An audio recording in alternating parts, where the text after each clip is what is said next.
I'm Daniel Hall. I'm Dean of the Phillips School of Business here at High Point University. And I have two faculty members and an alumni with me today to talk about supply chain management and opportunities in this area. So first I want to introduce our alumni, Reza Moghtaderi.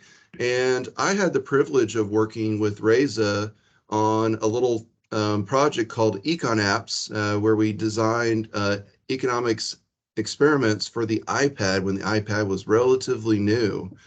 And through this venture, he worked with a couple of his computer science peers, and they formed a software development and consulting company. And since 2016, they've been working together. The company is called Searchable, and the computer science students is Reza, Thomas Douglas, Nick Zayats, and Michael Newton. And so they're going to be talking about one of their supply chain projects in just a moment here. Some of our newer faculty are actually in supply chain, and Dr. Brad Venable is actually been teaching for us as an part-time instructor for a while, and he is a former MBA student as well.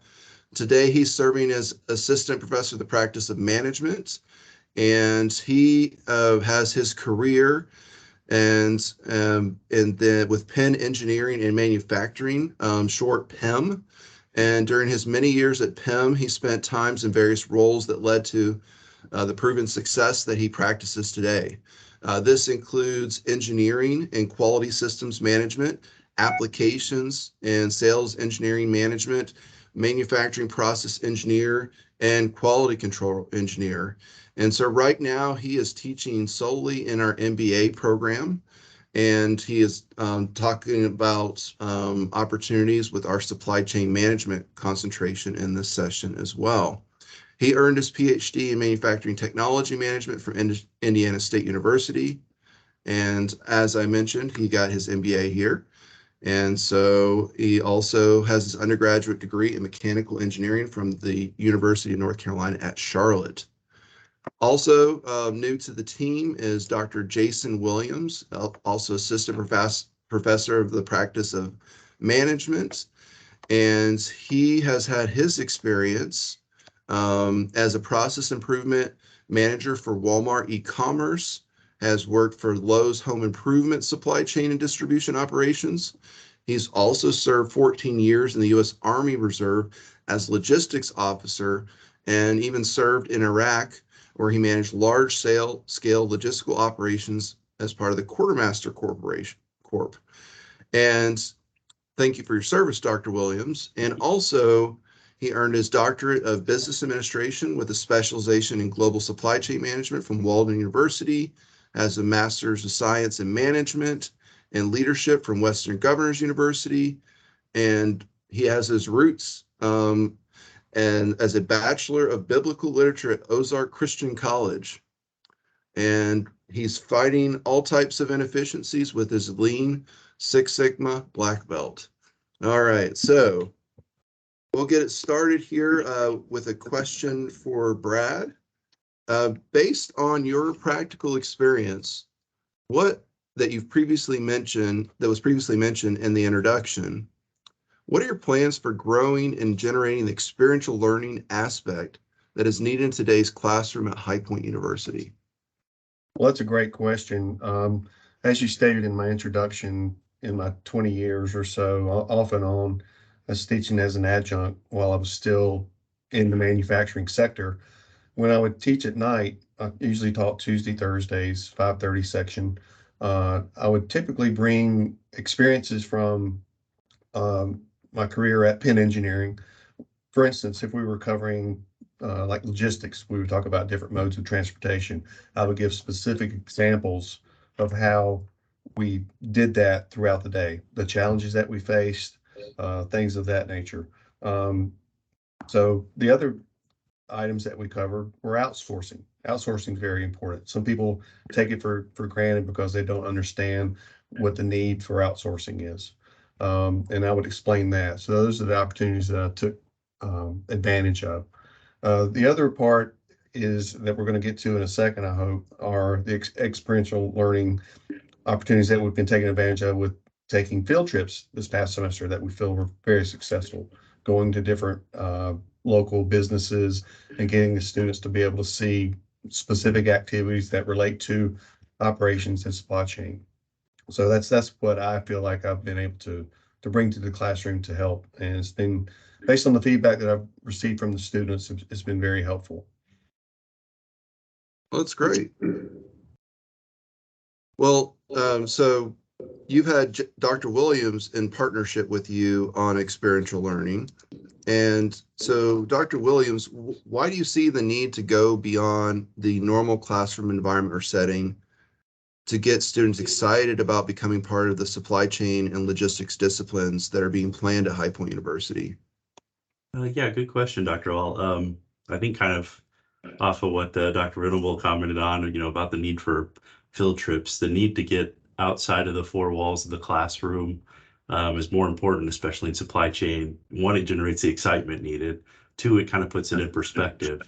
Um, it's hard to teach, in a four-wall classroom or even online and just experience what you can from a textbook or from materials we provide or case studies. We can teach the concepts, but a lot of the supply chain discipline it's hard to make it connect unless you see it. If you go to like a distribution center, you go to a manufacturing center, you can see physically the effects of making a change on this one end of the building causes direct effects somewhere else, and you can see the direction of that and the flow that's generated. So that's something that's it's hard to teach in the classroom, and getting to see that is probably more important. If we can teach students what cycle time is, but when you actually go and see products taken off of an assembly line, and then you can think about how long is that, and then you can start to put the math together in your head and apply that. That's probably the most important concept of escaping the classroom or the online environment and going and see the real world, because it gets that excitement, but it's all about the connections for it. And I mean, there's other things that we can do in the classroom. We do simulations.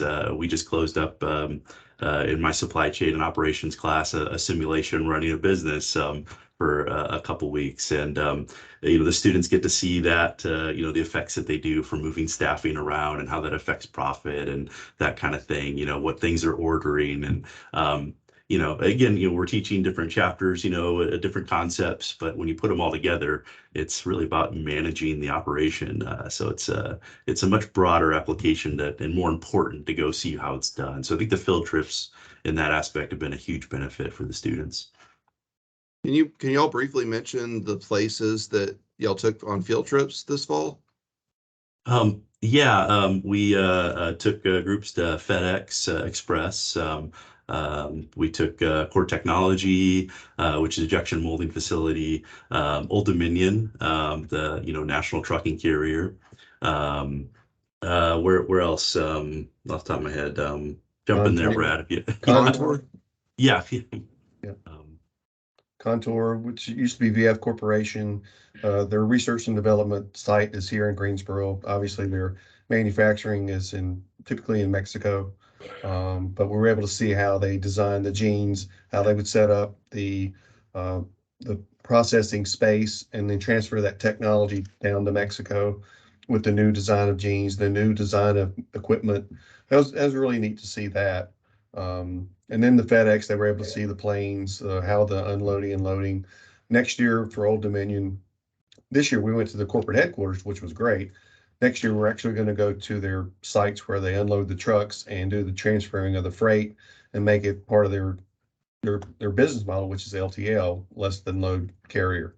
So that's one of the ones. So it was really great experience. And we have a long list that we're going to tackle next semester, which I think is going to be a great opportunity for all the students, undergraduate and in the MBA students. That's awesome. Yeah. If I may interject, is Yes. just speaking of my experience as a graduate of HPU, I just wanted to say that this experiential learning is nothing new at HPU. It was there when I was a student. And it is so valuable that I even find myself attracted to come back to the university and participate in some of the events that take place, because even though I am involved more and more because of our technology in supply chain in the last 3 years, I still find a lot of value in interacting with the faculty and going to some of these trips, field trips, and engaging with the students, even because they always bring fresh ideas and great, perspective to the table. I just wanted to mention that experiential learning at HPU is nothing new, and I'm very honored to be a part of it.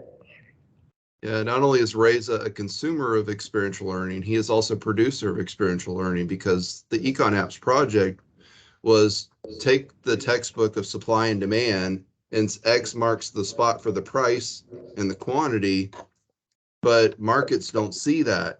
And so he helped program the app that, and his teammates helped program the app that allowed for a simulation to occur for the students to discover how quickly prices clear in markets in a double auction type setting. And then you had the pleasure of joining us on our Old Dominion trip. And I know it's partly related to some new ventures that you're working on with Searchable. So I was wondering if you could tell me a little bit about one of your current projects in supply chain management. Yeah, absolutely. So we, in the past 2 to 3 years, have got introduced to a special segment of the supply chain, namely the expedited world. These are cargo vans, box trucks, hotshots that are usually taking same-day delivery or 2-day delivery products across the country. One interesting aspect of it that we tried to solve was the issue of visibility into the supply chain. So a lot of larger vehicles, semi-trucks and flatbeds, reefers, they have onboard computers that provide tracking and other ways. But for smaller vehicles, there was no such solution before. And we came up with this product called Load Hive that not only solves the visibility tracking based on GPS location, but also introduces a digital freight matching solution to this company. So we allow carriers to be automatically matched with shippers based on the load, the dimensions, the weight, and it really improves the capacity that can be provided to shippers, and hopefully lowering the cost of the overall shipping process for the end consumer. So you built a market for supply chain. It's Pretty amazing. Well, I would say we addressed the neglected part of the market. But yeah, we have about 4,500 approved trucks and drivers in our network right now, and we really started growing it since the beginning of 2022. So it's about 11 months to get there. That's amazing. I mean, y'all continue to impress me over at Searchable, and so it's so great that you come to visit with us each time. So we're gonna go a little macro here to talk a little bit about some big issues in supply chain to get prospective students excited about this. And so I'm returning back to you, Jason, Dr. Williams. Mhm. As everyone knows, the dependency on the nation and global supply chain became very visible almost 3 years ago when COVID impacted the world's supply of everything needed, for production and for services. Do you see that there have been any improvements since then? And if not, what specific areas do you see room for the most improvement? Yeah, no, that's a big question. Solve our problems. Come on. Yeah, absolutely. Just a minute. Improvements that have made, I think, kind of yes and no. We've definitely taken supply chain and made it, I think, more visible in an aspect that more companies, more top-level leadership of organizations have a higher emphasis on the importance of supply chain, instead of, it might just be a department in the background, that hopefully doesn't lose us money and moves products for us. That's kind of it. So I think the value of supply chain itself in every business has definitely risen to probably where it should be as a focus. But Has it fixed itself? I would probably say no. From kind of my observations, I just kind of things that I've seen and being, in supply chain, that we've pushed the product around, we've moved the bottleneck, so to speak. We fought through the bullwhip effects that come up through the supply chain. So issues that we're seeing right now across a lot of organization is oversupply, over inventory. We've pushed the products where they were stuck at ports, and then we had to solve the issues there, and then we put them on boats or trains and trucks, and had to move them across to get them to locations. So right now, I think from issues that we're going to see is there's a lot of capital tied up in over inventory. So to fix some of the labor challenges, a lot of companies might focus on implementing robotic solutions, things that take those low skilled positions that maybe they're having trouble filling. But the immediate concern is I'm tied up in capital, which is also inventory, and I have to store that, I have to move it, I have to pay for rent space for buildings to store that. It's become an issue, and that's kind of the foreseeable right now. I think projections I've seen for March of 2023 is when we're looking to normalize, depending on what analysts you ask, or but things are slowing down, I think, is based on, of course, when you talk to the state of the economy and future projections of that, things are slowing down even globally. And it's not just here in the U.S. I showed a video in class the other day about New Zealand had a news team put together about their oversupply problems. So their supply chain crisis, they're calling it, an inventory crisis right now. Everybody's just drowning in stuff. And that's not just, distributors, manufacturers, that's at the retail stores. So we'll see probably on the consumer side more benefit to us as they put out more things to sell cheaper, but to push it through. But that doesn't, do anybody any good, financially. So I think the investments to solve some of the problems are going to have to come from cheaper, leaner solutions, maybe like what Reza has with Searchable, something that's not going to cost a fortune to implement, but are great ideas to maybe solve some of the supply chain challenges. So yeah, labor's a big one. Everybody's going to be looking at for 2023. Inventory everybody's sitting on to push through. Of course, I think climate challenges are always being thrown out. This past few months, rivers drying up in Germany, where they can't move freight up and down the Mississippi River, for us. So if that repeats again for this year, we're still going to see some type of challenges that you can't plan for. So hopefully we've learned a lot from the last couple of years. Have we fixed it all? Probably not. I think the slowing down will be beneficial so we can actually breathe and take a minute and go back and try to figure out how to prevent this from happening again. So. Excellent. High Point University is in the city of High Point, North Carolina, which is the international furniture market of the world. The home furnishings industry actually experienced a huge surge in demand when everybody was stuck at home. They had the supply chain bottlenecks that others had, and they were more pronounced because their items are larger and are sourced from all over the world. And now they have the over inventory problem. So it's a great time to buy furniture right now if you've got any money left over at this point. And then what there's not oversupply of is supply chain management talent. And the Bureau of Labor Statistics says the growth for supply chain management and logistics professionals is much faster than average over the next 10 years. And I think that will continue to be the trend there. And so it's good that we have an undergraduate minor in supply chain management, but we're even going to step it up because the problems are getting bigger. And so Brad has been working on a supply chain management concentration for the MBA program. So Dr. Venable, what are the plans for growing the program and the goal of making it more regionally and nationally known to potential candidates for this program?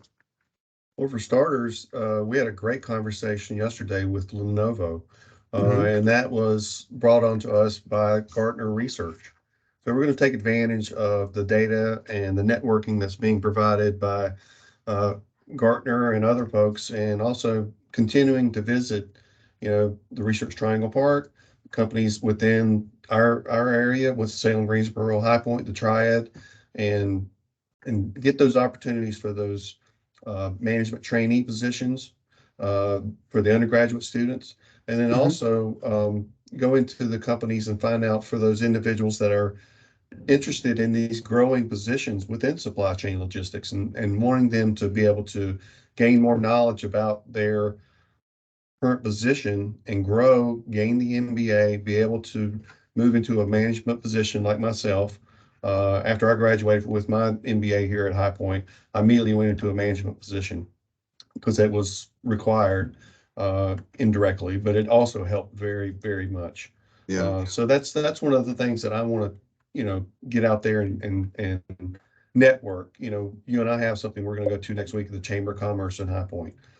Just continuing to go to these events, get our name out there, talk about the positives of the supply chain management concentration, and like you said, how it's just a huge growing opportunity for people that want to get into the field.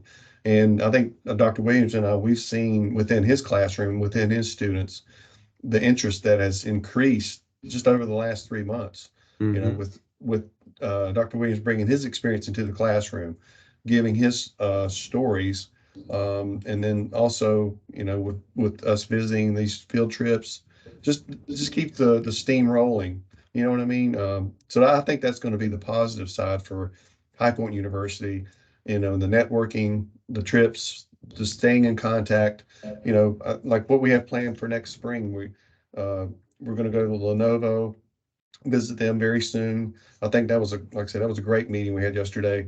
Ashley Furniture, we want to try to plan a trip there. Jason already has a very good connection with Lowe's. We have a very good opportunity to go there next year, and just many more. The list just goes on and on. So that's what we really want to focus on. Like I said, get in and just find out who needs to who wants to grow within their organization, and we'll provide them that opportunity. So y'all are really leveraging the logistics playground that we find ourselves in addition to High Point being the furniture capital of the world. We also are basically the midpoint between the two largest cities in North Carolina, Raleigh on the east and Charlotte on the west. We're actually part of the North Carolina core that's kind of running up from Virginia down south in between those cities. And so that is a big logistics hub in which a lot of opportunities are being coming forth from there. So really excited about that. At the same time, of so many things to be excited from, there's some storms on the horizon. Some we're experiencing now with inflation, and then the recession that some analysts are saying we're already in and could be mild or worse. We don't know yet. So this is an open-ended question, and this is our last question for our session. The U.S. is currently under extreme economic difficulties with that rise in inflation. What impact does inflation have on the supply chain, and are there specific components of it that are impacted the most? Yes, I can start just a little bit Sure. about inflation, and that's partly because I get to see it firsthand from all parties involved in a shipment, usually the drivers, the carriers, the brokers, the shippers. And even though from the outside it may appear that this industry is inflation resistant, but because, for example, if the fuel prices go up or vehicle prices change, then they would raise the price of shipments. But that usually doesn't happen, or at least it doesn't happen as instantaneously as it needs to. So one of the most vulnerable groups to any sudden change of inflation, especially a rise in inflation, are the drivers, because by the time that the market comes to accept this new reality, they have been out of pocket for a lot of cost, and many of them end up going out of business or not being able to continue to participate in the supply chain because of inflation. But that's one of the areas that we hope that by crossing between technology and supply chain we can solve. There is a variety of other disciplines that can benefit from a focus on supply chain and hopefully remediate the issues of inflation. I see people with pharmacy and supply chain, I see people with even home design, as you said, with home furnishing and supply chain.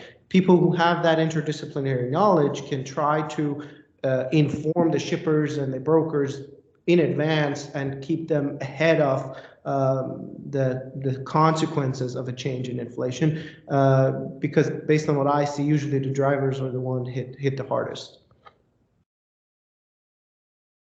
Yeah, I have Excellent, to agree Reza. with that with respect to the labor side of it. Inflation, we're not sure when it's going to slow down. And I agree with you, Dr. Hall. Recession, I believe it's here. Like I said, it just depends on who you talk to. I've lived through one or more in my lifetime, and it's not fun. And with going back to your point, Reza, with the truckers, there's a shortage. If you think about it, the majority of the truckers that have been in the business for all these years are the baby boomers, and they're getting out of the business, and it's just not that thrilling of a job anymore. I know, kind of off topic from inflation, but trying to get those drivers hired, by the Old Dominions of the world, or anyone else, FedEx. It's a big challenge. But going back to the inflation cost, the costs are just passed on from, to everyone. Eventually, the consumer sees it last or first. And once we get this labor under control, the wages that people deserve, get that under control, get people working, I think things will start to work itself through. But this inflation thing is very concerning, and hopefully it'll get under control very soon. So, Dr. Williams, any other areas in which inflation affects everything, yeah. but any other things that are particularly pronounced that weren't mentioned? The only thing that jumps to mind is like cost of shipping materials. Like I know being on the e-commerce side, price of cardboard goes up, price of plastics. I mean, anything that's involved with packing materials to ship anything, logistics, long distance, definitely affects the price of goods for us. And it's pretty prevalent on things that cost this much a year ago are going to cost more as it goes along. But on the shipping side, it's the material effort. I mean, that they'll have to offset somehow. So. Well, in economics, like 101, we distinguish between cost push inflation and demand pull inflation. And we've had both.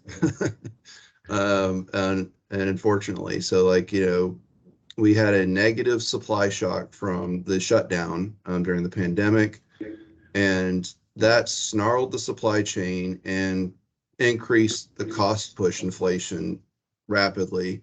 At the same time, like the only tools that we have from the federal government and the Federal Reserve is to increase total demand. And so we had a lot of stimulus that was happening that wasn't really solving the problem on the supply side, because you can't spend your way out of that problem.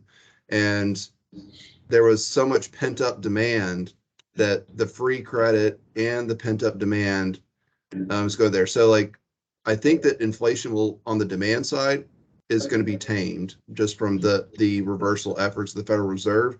But as you mentioned, Dr. Williams, there are still parts of the bottleneck that have just been shifted to other areas. And as Dr. Venable mentioned, there are some labor supply issues. So as long as labor stays scarce, they're going to have to compete for a limited pool of talent, and that's going to keep cost push inflation. So I have a feeling that we're going to be dealing with basically a phenomenon in the 70s known as stagflation, stagnant economy and continuing to inflation. And the sooner we can streamline and modernize our supply chain, the sooner we can take off that stagnation part. And then if we're conservative with the inflation side, then we can also do well on that side too. Well, thank you for taking me into the fascinating world of supply chain management. Those watching this video, I hope you enjoyed this talk, and feel free to check us out at highpoint.edu, and we'd love to talk with you. Thank you very much. Thanks, Dr. Hall. Thank you.